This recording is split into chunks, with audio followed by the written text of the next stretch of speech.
Bonjour.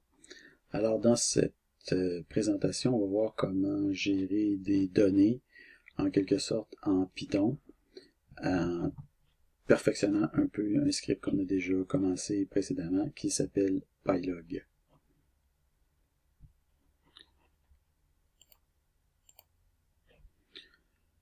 Donc on va commencer par voir comment stocker des données dans un fichier en format TSV. On a déjà vu ça un petit peu avant au début du cours, mais là on va le voir de façon peut-être un petit peu plus poussée en quelque sorte, mais bon. TSV voulant dire Tab Separated Values. Après ça, on va explorer comment visualiser des données de manière tabulaire ou via HTML. Donc, il y a plein de façons de visualiser des données. En fait, j'avais pensé aussi utiliser un notebook Jupyter, mais finalement, c'est ça. J'ai peur de manquer de temps pour préparer tout ce que j'ai à faire d'ici la fin de la session. Donc, des fois, je me garde des petites gênes pour certaines choses. Donc, le plan de match. On va voir d'abord TSV. Donc, Pylog TSV, Pylog tabulaire, affichage tabulaire et affichage HTML. Et finalement, conclusion.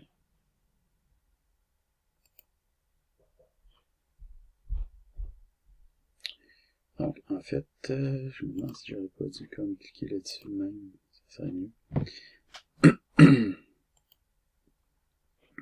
Donc, le script Pylog génère des données. Ces données sont toujours de même nature.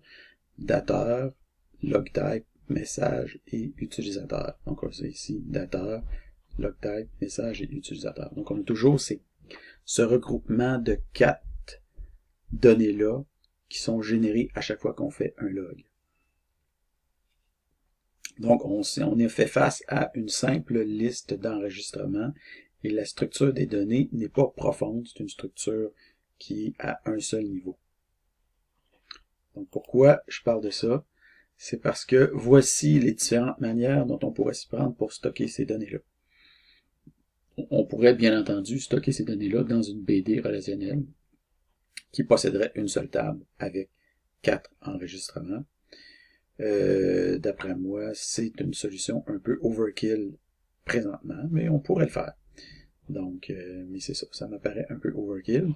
On pourrait le stocker dans un fichier JSON au format JSON ou XML. Donc, les deux JSON et XML, c'est virtuellement la même chose. C'est bonnet blanc, blanc bonnet. La seule différence, c'est que JSON est plus compact. Donc, c'est pour ça que ces derniers temps, on préfère le JSON, alors qu'au début des années 2000, les gens capotaient avec le XML. Mais bon, je pense que le JSON est effectivement plus simple.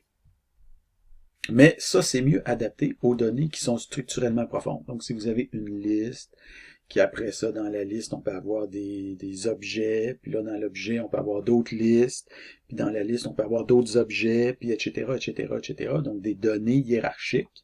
Le JSON et le XML, c'est super pour ce genre de données-là. Mais, encore une fois, pour des données qui sont purement de nature tabulaire, en quelque sorte, donc une simple liste d'enregistrement, le JSON, le XML me semble encore une fois overkill dans la situation présente.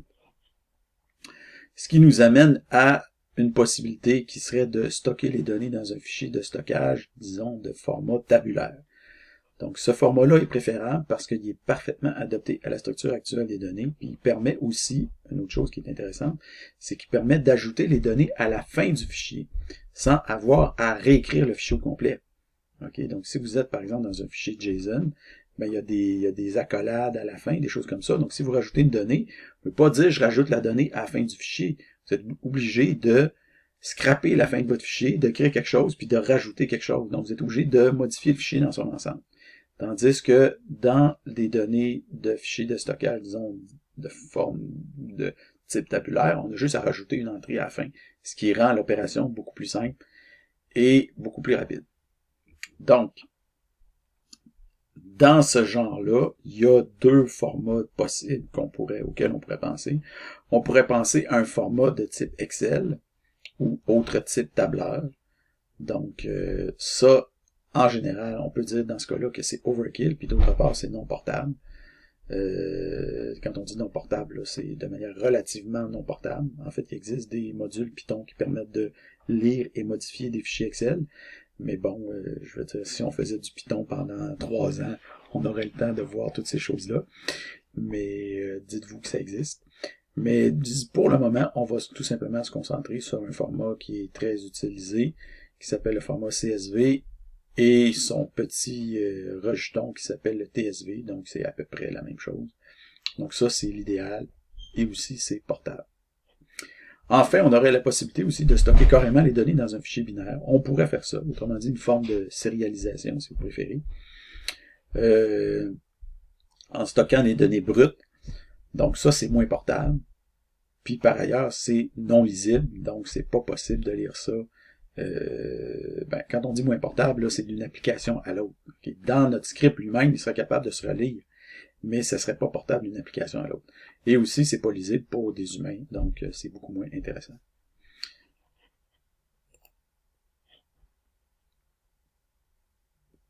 Donc le format TSV est largement supporté, quoique un peu moins populaire que son proche cousin, le format CSV. CSV pour Comma Separated Values. Donc la seule différence entre le TSV et le CSV, ça tient lieu dans le caractère qui est utilisé pour séparer les valeurs dans le fichier texte. Est-ce qu'on utilise des virgules pour séparer les valeurs ou est-ce qu'on utilise une tabulation? Donc, on préfère généralement le format TSV s'il est tout à fait possible que les données stockées dans le fichier vont posséder des virgules. Okay? Donc, si vous avez un fichier, puis ce que vous voulez stocker dedans, c'est des chiffres, comme dans Excel par exemple, ben, le format CSV est parfait parce qu'il n'y a pas vraiment de virgule qui apparaissent dans les chiffres, mais ça va dépendre si vous stockez en format les chiffres en format français ou en format anglais. Donc en format anglais, c'est un point, alors qu'en format français, c'est une virgule. Donc c'est une autre raison pour laquelle le séparateur virgule, moi personnellement, je suis pas très chaud, je suis pas un chaud partisan du CSV, mais beaucoup plus du TSV. Donc, quand est-ce qu'on insère des tabulations dans notre texte pour le fun? C'est excessivement rare. Donc, c'est pour ça qu'en général, le TSV est meilleur. Mais le TSV a un inconvénient majeur, c'est que quand vous le lisez dans un fichier texte, quand vous l'ouvrez dans un fichier texte, on ne voit pas facilement où sont les tabulations versus où sont les espaces. Parce que les deux peuvent être confondus. Okay? Donc, c'est son inconvénient majeur. Donc, les personnes qui sont pas au courant de ça, ben, ça se peut qu'ils, s'ils ouvrent le fichier, peut-être qu'ils vont le scraper sans s'en rendre compte. Alors que quand il y a des virgules, on les voit les virgules, fait qu'on sait qu'on peut pas le scraper. Donc, le TSV, disons, est un peu moins robuste à l'utilisation par des kidam. OK? Donc, que le CSV. Donc, la plupart des éditeurs de texte, dans la plupart des éditeurs de texte, la convention, en fait, si vous décidez d'afficher des caractères blancs, ce qui est toujours une bonne idée dans les fichiers TSV, la convention, c'est que ces éditeurs-là vont utiliser un point pour dénoter les espaces et vont utiliser une flèche pour dénoter les tabulations. Donc, on voit ici, par exemple, que on voit un petit point orange qui apparaît ici, qui dénote un espace, et une flèche ici qui dénote une tabulation. Point ici, ça c'est des espaces, ça c'est des tabulations. Donc on voit que les champs, les différentes valeurs sont séparées par des tabulations dans ce cas-là. Et c'est ça. Ça c'est ici c'est Notepad++. Donc dans ce cas-là, on affichait aussi les caractères de fin de ligne, donc le CRLF à la fin. Les fichiers CSV, TSV se présentent aussi dans deux formats possibles. Un format où il y a une en-tête de colonne et un format où il n'y a pas d'en-tête de colonne. Donc, par exemple, ici, on voit un fichier TSV dans lequel il y a une en-tête de colonne. Donc, la première ligne du fichier contient les en-têtes de colonne. Donc, dateur, logtype, message, utilisateur. Et ensuite de ça, on a les enregistrements sur chacune des lignes suivantes.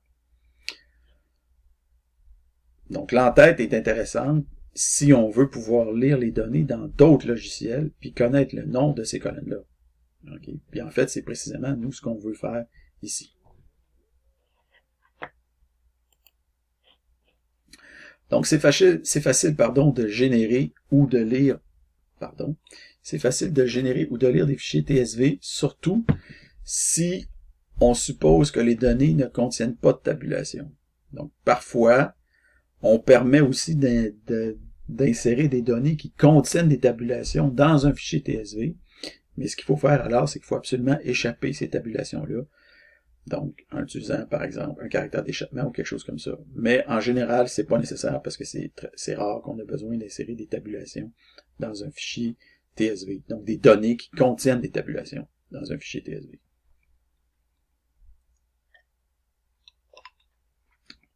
Donc, pour gérer les données CSV, on peut le faire à la mitaine. En fait, je vous avais déjà fait faire un peu la chose en bash. Ou alors, on peut utiliser le module standard Python qui s'appelle CSV. Donc, ce module-là permet de lire et d'écrire dans des fichiers CSV, TSV, donc un ou l'autre, c'est du bonnet blanc, blanc bonnet, grâce à des objets dédiés, principalement un objet CSV Reader, les objets CSV Reader et CSV Writer qui permettent de lire et d'écrire des données de format séquentiel, c'est-à-dire par exemple des listes ou des tuples. Et l'autre, c'est le CSV Dict Reader et le CSV Dict Writer.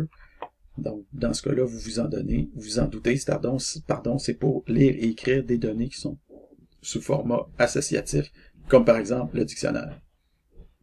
Ce qui correspond effectivement aux données qui sont générées par le script Pylog.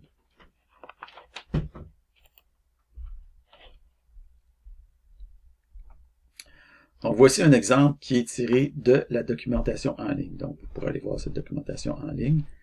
OK. Donc, dans cet exemple-là, c'est pour un fichier au format CSV. Okay. Donc, on fait un import CSV, on importe le module. C'est un module standard de Python, donc vous n'avez pas besoin de faire pip install. Donc, with open, on ouvre le fichier, on ouvre d'abord un fichier en mode, ici on veut écrire. Donc, on ouvre en mode write. Et il faut absolument mettre une espèce d'argument étrange qui s'appelle newline égale rien. Ensuite de ça, on définit ici nos colonnes, donc nos field names, first name, last name. Après ça, on fait on crée un objet dict writer pour écrire à partir de des données associatives comme qui proviennent d'un dictionnaire par exemple. Donc on fait un csv.dictWriter avec le fichier qu'on vient d'ouvrir ici. OK, donc on ouvre un fichier, puis on plug un dictWriter dessus. OK, ça c'est une affaire c'est un design pattern, si on veut, qui est courant dans plusieurs langages de programmation, où est-ce que vous ouvrez un fichier, puis après ça, pour pouvoir formater les données d'une certaine façon, vous créez un objet à partir de ce fichier-là qui va comme servir d'intermédiaire entre les deux. OK, c'est un pattern qui est utilisé dans de très nombreux langages de programmation. Donc, et on va lui donner ici les champs, donc les field names ici, ça va être ces champs. La première chose qu'on fait, on fait un writer.writeHeader pour écrire l'entête dans le fichier, donc la première ligne. Et après ça, on écrit les lignes subséquentes. Donc, first name, bake, last name, beans, first name, last name, first name, last name. Okay. Tout simplement. On fait des write row. Donc, writer, le writer qu'on a créé ici, l'objet, on commence par écrire l'entête. Ensuite, on écrit des données. Donc, comment ça va se transposer, nous, dans notre cas, de fichier TSV? Okay, dans ce qu'on veut faire, nous autres, dans notre programme. Donc, on va commencer par ouvrir notre fichier. Au lieu d'avoir une extension CSV, il va y avoir une extension TSV. Parce que l'autre avant, c'était pour un exemple de CSV. On veut ajouter quelque chose à notre fichier. Donc, on ne veut pas être en mode write. Si on ouvre en mode write, on va écraser le contenu de notre fichier. On ne veut pas écraser, on veut ajouter.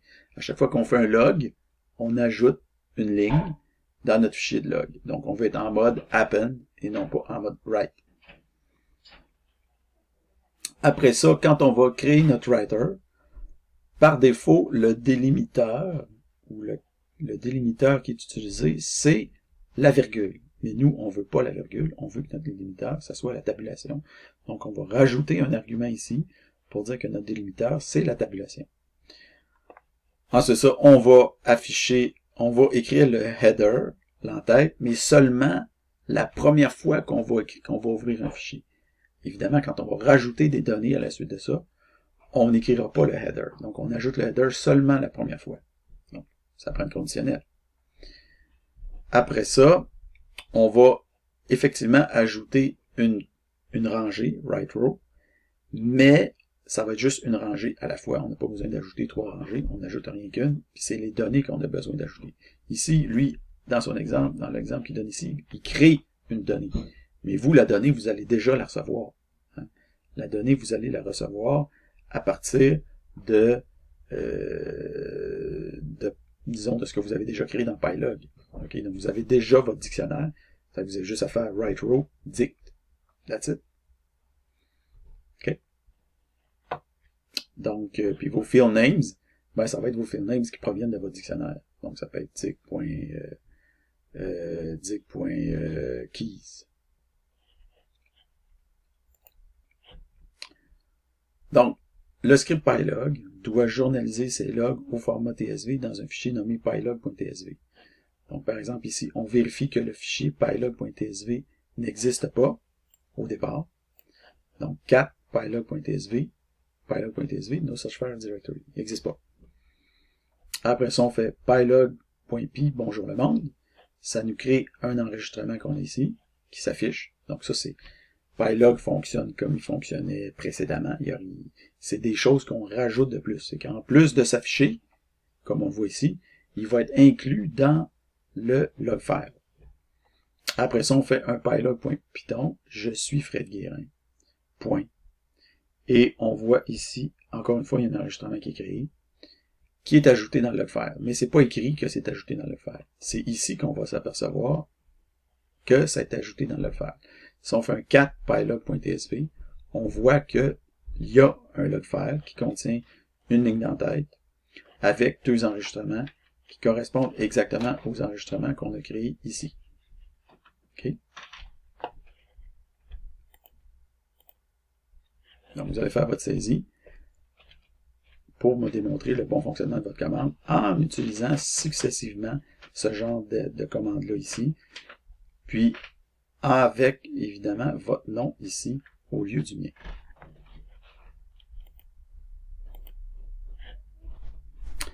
Si vous fonctionnez en mode interactif, ça fait la même chose. Donc, par exemple, si on fait un pylog.python, donc on a notre mise en matière. Après ça, on rentre le message, on sélectionne le type de message. Dans ce cas-là, c'est un avertissement.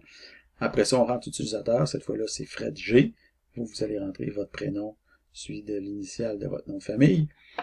Et on voit ici l'enregistrement qui s'affiche.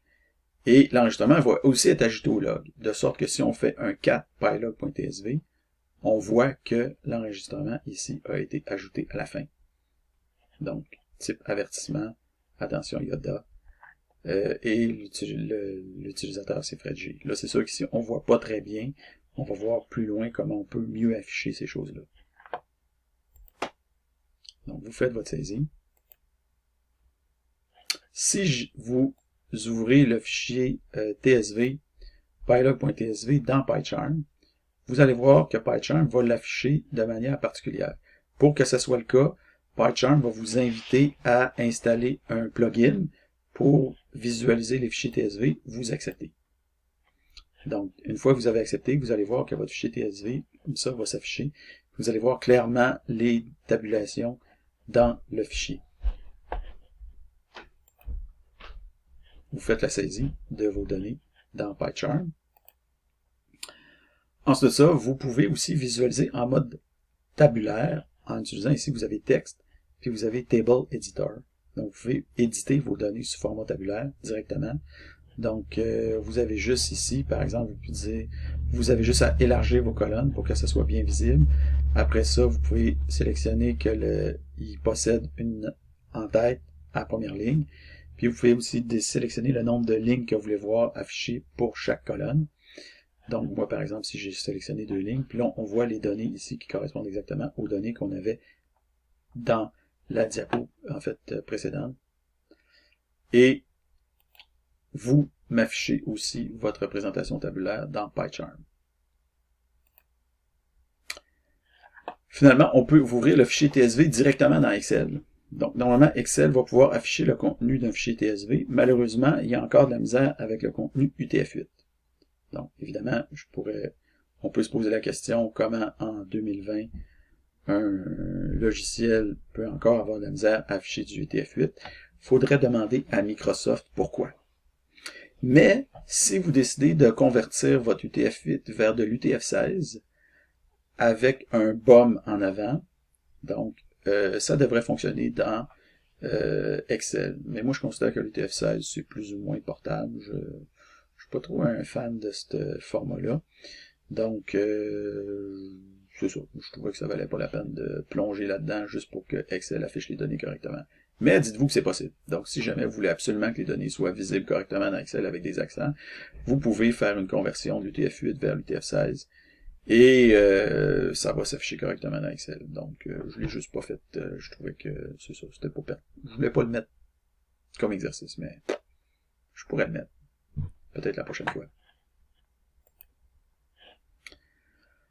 Donc, contrairement aux éditeurs de texte standard, Excel, lui, va verrouiller les fichiers lorsqu'il va les utiliser. Donc, pour vous en rendre compte, tentez de loguer un nouveau message pendant que le fichier TSV est encore ouvert dans Excel.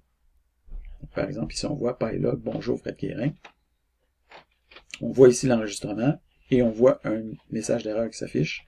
Donc, permission error, permission denied, pylog.tsv.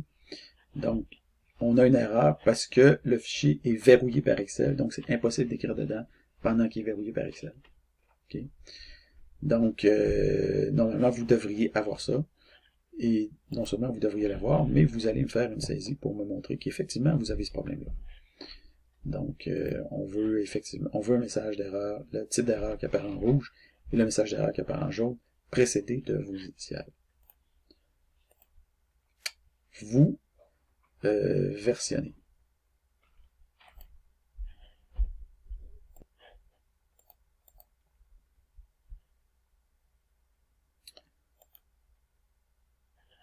Donc, installez d'abord le module Tabulate. Donc, quand on dit installer, ça veut dire pip install. Puis, affichez le contenu de votre log. Donc, vous allez utiliser la commande Tabulate. Donc, le module Tabulate, c'est un module Python, mais qui peut être utilisé autant comme une ligne de commande que comme un module que vous allez récupérer dans votre script pour pouvoir vous en servir. Donc, la commande Tabulate va être disponible sur votre ligne de commande. Donc, si vous faites Tabulate avec certains arguments et que vous prenez votre fichier pylog.tsv, ça va s'afficher sous format tabulaire, comme vous voyez ici, avec les entêtes de colonne, des séparateurs et tout bien enligné, etc. Donc, vous devez recréer cette commande-là. Vous devez trouver qu'est-ce qui manque ici pour afficher correctement ici la table. Avec, bien entendu, vos noms d'utilisateurs, nom de famille, prénom et initiales, contrairement aux miennes. Okay? En ce qui concerne vos messages, vous pouvez mettre n'importe quel message, je m'en fous, pourvu que vous ayez vos noms, etc., etc. Okay?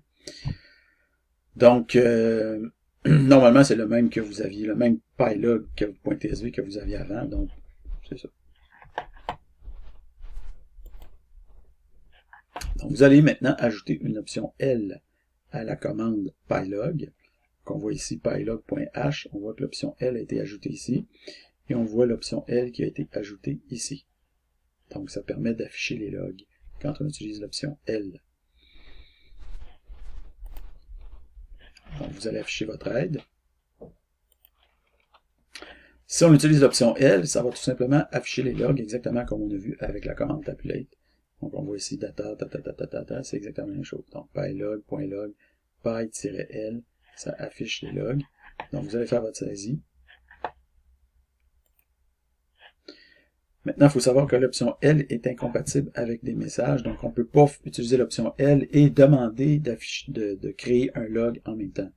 Par exemple, ici on dit l'option L, bonjour Vador, ça ne marche pas. Donc on ne créera pas un log en même temps qu'on utilise l'option L. Donc, ça nous dit argument error. Il faut spécifier un et un seul argument parmi l'option L et le message. Il y a aussi un usage qui s'affiche juste avant. OK? Donc, vous faites votre saisie avec vos initiales pour ça. Par ailleurs, on ne peut pas écrire un message vide. On ne peut pas faire un log avec un message vide. Par exemple, si on fait un pylog.python-u yoda, mais qu'on ne spécifie pas le message, il y a une erreur. Donc, il faut spécifier un et un seul argument parmi -l message. Donc, si vous voulez mettre, il faut spécifier le message. Mettez une erreur qui est lisible. OK. Mais il faut avoir un usage avant, puis il faut avoir un message d'erreur avec vos initiales avant. Et un message d'erreur en français.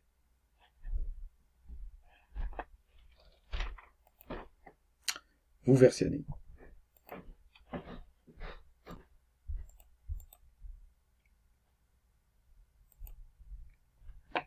Maintenant, vous allez rajouter une autre option qui est l'option B. Donc, l'option B, comme on le voit ici, -B ou -browse, ça permet d'afficher les logs dans le navigateur. Vous allez faire votre saisie pour démontrer l'aide de l'option B. Donc, l'option B va agir différemment selon que vous vous retrouvez dans Linux ou dans Windows. Donc, sous Linux, la commande va afficher une table HTML directement sur stdout. Donc, la commande output une table, là, je pense qu'il faudrait que je reformule ça, que ce soit un peu plus en français. Et après ça, sous Windows, la commande va ouvrir le navigateur et va afficher une table bien formatée, par exemple avec Bootstrap, dans votre navigateur. Donc, nota bene, le module tabulate permet de cracher du code HTML. Okay, donc, essayez pas de le créer à item, utilisez tabulate. Donc, par exemple, si on fait Linux B, donc on fait pylog Linux B, on voit qu'il y a une table HTML qui a été créée, comme on voit ici, avec table, table head, table row, table head, header, etc., table body, table row, etc. Donc c'est vraiment une table HTML en bonne et due forme avec toutes les données. Donc vous allez faire votre saisie avec évidemment vos noms, prénoms, etc. à la place des miens. C'est ça.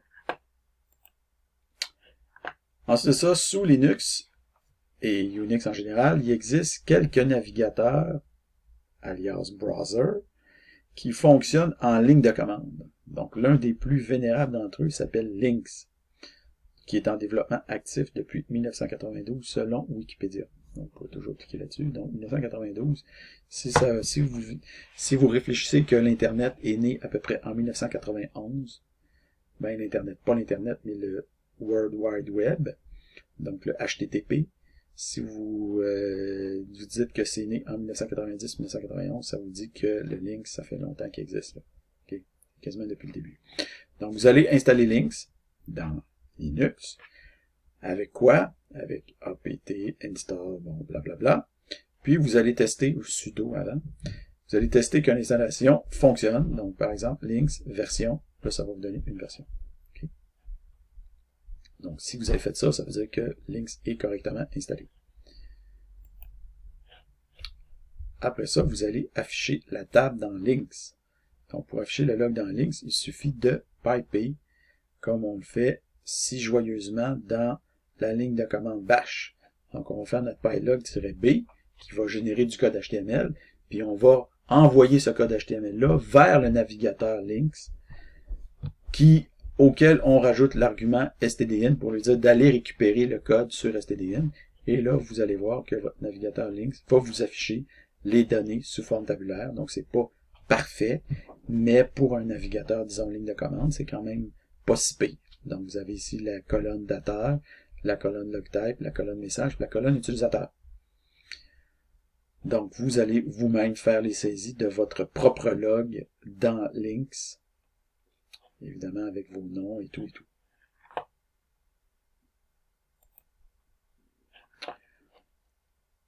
Ensuite de ça, vous avez Windows-B. Quand vous faites fonctionner le script dans Windows, qu'est-ce qui va passer? La commande va afficher la page dans le navigateur avec un format intéressant, par exemple Bootstrap. Donc vous voyez ici, je fais pylog B, Puis qu'est-ce qui se passe? Le navigateur va s'ouvrir avec ma table qui va s'afficher. Toujours de manière intéressante. C'est important ici, intéressant. Donc je veux pas juste une. Sinon la vulgaire table va être insipide. Donc on veut pas une table insipide. Puis vous connaissez donc le code HTML, c'est pas très compliqué. Vous rajoutez deux, trois petites patentes, puis ça s'affiche comme du monde. Donc on voit ici dateur, log type, message utilisateur, et on voit les données qui s'affichent dans la table.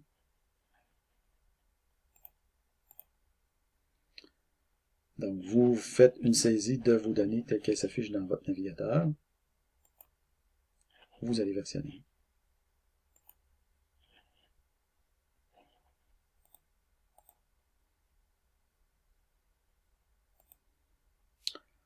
Alors, en conclusion, les concepts qu'on a survolés dans le document, c'est d'abord la lecture et l'écriture des données dans des documents TSV. CSV, ça serait pareil. Et l'affichage des données sous format tabulaire ou sous format HTML.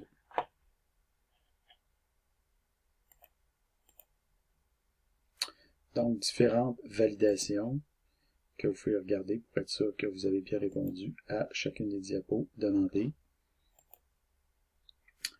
Vous allez ensuite de ça vous servir du lézard pour analyser la complexité cyclomatique de vos fonctions de votre script Pylog. Donc, ce qu'on veut, c'est une complexité maximale de 10 et idéalement un nlock maximum de 20. Donc, vous voyez ici, moi, en fait, j'ai de multiples... En ce qui me concerne présentement, j'ai de multiples fonctions. Vous n'êtes pas obligé d'en avoir autant que ça. Et j'ai mon main ici. Et j'ai mes nlock, puis j'ai ma complexité. Donc, vous voyez que mon nlock ne dépasse pas 20, que ma complexité ne dépasse pas 10. Donc, le nlock, il y en a qui m'ont déjà demandé c'était quoi le nlock. Le nlock, c'est le Non-Commented Lines of Code. Donc, le nombre de lignes de code qui c'est pas des commentaires, puis que c'est pas des lignes blanches. Autrement dit, des vraies lignes de code dans votre fonction. Donc, si vous rajoutez 60 lignes de commentaires, on s'en fout, c'est pas compté là-dedans. Donc, vous pouvez commenter votre code autant que vous voulez, ça rajoutera pas des nlock. Ce qui rajoute des nlock, c'est des vraies lignes de code qui se retrouvent dans votre fonction. Donc, on dit que idéalement, il ne faut pas dépasser 20. Donc, il y a des fois des bonnes raisons de dépasser 20. Okay? Des fois, vous avez des switch cases. Puis un switch case, des fois, quand vous avez plusieurs façons possibles de faire les choses, je veux dire, il n'y a pas de limite à ce qu'on peut avoir dans un switch case. Là. Si vous avez 60 possibilités, puis il faut traiter les 60 possibilités, ça arrive des fois dans certains types de programmes informatiques. Vous avez 60 possibilités, vous avez votre switch case, il y a 60 cas possibles, ben vous allez vous ramasser avec une affaire de 400 lignes de code. Là. Vous pouvez pas passer à côté de ça. Okay? Mais en général, on peut se limiter à 20 facilement. Donc, moi, je vous demande de vous limiter à 20 parce que vous n'avez pas le cas du switch case ici, dans ce travail-là. OK? Pour ce qui est de la complexité, encore une fois, en général, c'est en bas de 10, mais évidemment, si vous aviez un switch case, en Python, il n'y a pas de switch case, mais ça serait des if, elif, elif, elif, elif, elif. Donc, c'est l'équivalent d'un switch case. Donc, si vous aviez un switch case, encore une fois, de 60 cas, ben, votre complexité jumperait tout de suite à 60 en partant, parce que vous avez 60 possibilités différentes. Donc, c'est pour ça que dans ces cas-là, la complexité ne s'applique pas. Mais en général, en règle générale, sauf dans les cas des switch cases à 60 cas, vous devriez être en mesure de coder des fonctions avec une complexité inférieure disons, de maximum de 10. Okay? Donc, vous allez faire votre saisie de votre tableau que vous avez ici, sans flouter le nom de vos fonctions. Moi, je floute le nom de mes fonctions parce que je ne veux pas vous orienter dans une direction particulière ou dans une autre. Donc, l'idée, c'est que vous faites vous-même votre propre découpage modulaire. Vous allez me donner votre historique Git ici. Et finalement, vous allez procéder à votre auto-évaluation. Donc, la première partie, TSV, vaut 4 points. La deuxième partie, tabulaire, vaut 3 points. La troisième partie, browse, vaut 3 points. Si votre complexité est supérieure à 10, vous vous enlevez 1 point. Et si votre historique Git est pauvre ou absent, vous vous enlevez 1 point. Donc, vous remettez après ça votre exercice sur Léa, donc le PowerPoint plus votre code, avec en commentaire votre note sur 10 et le temps nécessaire pour réaliser l'exercice. Bon, le script Pylon n'est pas terminé. Oui, il est terminé cette fois-là.